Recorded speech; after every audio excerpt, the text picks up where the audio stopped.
2014 sampai dengan 2016, 2 tahun Jakarta mendapatkan cobaan yang lumayan menantang, dipimpin oleh seorang pemimpin yang bukan berasal dari kita. Bukan karena dia punya bentuk mata dan warna kulit yang berbeda, bukan karena dia punya etnis yang tidak serupa dengan kita, tapi karena dia mampu menista apa yang buat kita berharga. Mungkin ini mungkin terlalu lama bergaul dengan 9 naga, orang-orang yang kelewat kaya, membuat dia lupa bahwa banyak warga Jakarta masih mencoba untuk meningkatkan harkat dan martabat hidupnya. Memang mereka terdampar di bantaran kali, tapi mereka juga manusia yang selama ini tidak membebani negara. Mereka mencari nafkah, membanting tulang, mengeluarkan keringat untuk memberikan pada keluarganya harapan akan sebuah kehidupan yang lebih baik. Tapi apa yang terjadi? Mereka digusur dari tempat tinggal yang sudah mereka tempati berpuluh-puluh tahun, lalu dilemparkan ke rusun yang berjarak puluhan kilometer dari tempat mereka mencari nafkah.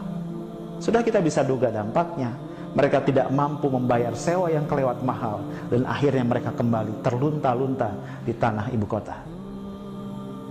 Yang tidak kalah memprihatinkan, dia dilanda oleh banyak kasus hukum yang membuat kita bertanya-tanya kekuatan siapa yang berada di balik semuanya, sehingga tidak satupun kasus hukum itu yang berhasil menjerat dirinya.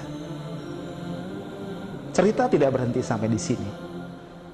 Lihat kita, warga Jakarta, kita para orang tua yang punya anak-anak yang masih dalam usia pertumbuhan. Mereka butuh contoh, butuh teladan tentang pemimpin yang mulutnya bisa dipercaya. Persoalan muncul ketika dia ternyata mampu mengatakan hal-hal yang menggambarkan isi toilet kita di ruang-ruang publik ketika dia bicara. Yang tak kalah parahnya adalah kita tidak melihat konsistensi dari dia.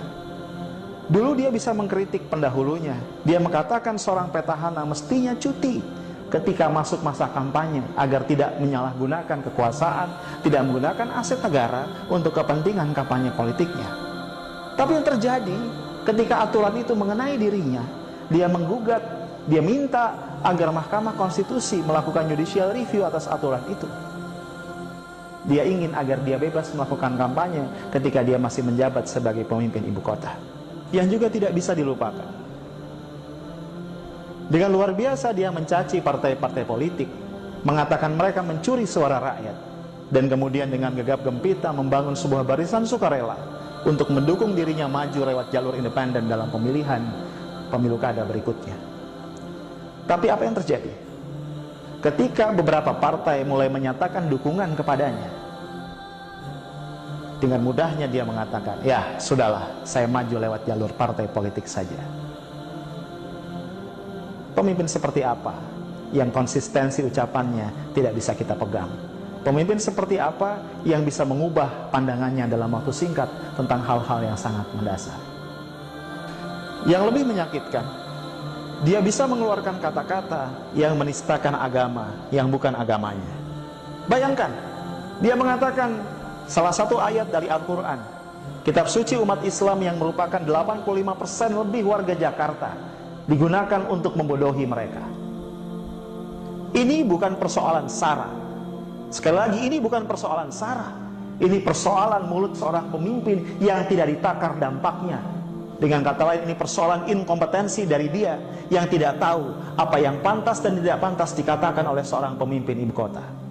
Dia mungkin tidak sadar, seorang pemimpin punya 2 peran mendasar setidaknya dimanapun atau di komunitas apapun dia memimpin. Pertama, pemimpin harus mampu menjadi cultural ambassador, mampu merepresentasikan nilai-nilai dari masyarakat di mana dia hidup dan memimpin. Jakarta adalah representasi Indonesia yang bineka. Oleh karenanya pemimpin Jakarta harus mampu merepresentasikan penghargaan dan penghormatan terhadap kebinekaan. Yang kedua, pemimpin harus mampu menjadi seorang solidarity maker, orang yang mampu merajut dan menguatkan solidaritas masyarakat, menjadikannya masyarakat yang bersatu untuk menjunjung tinggi kebaikan. Pemimpin tidak boleh mengeluarkan kata-kata, sikap atau tindakan yang menyakiti perasaan orang-orang yang dia pimpin, sehingga merusak bangunan kebinekaan yang berpuluh-puluh tahun sudah kita perjuangkan untuk membangunnya. Karena inkompetensi itu, Tiada kata yang bisa kita sampaikan kepada dia bahwa waktunya sudah habis. Dia tidak pantas memimpin Jakarta yang merupakan wajah dari Nusantara.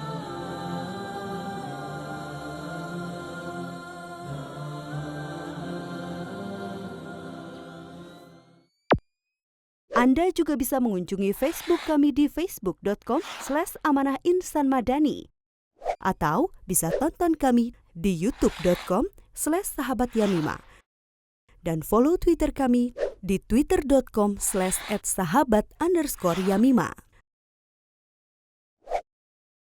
Sahabat Yamima, peduli dan memahami.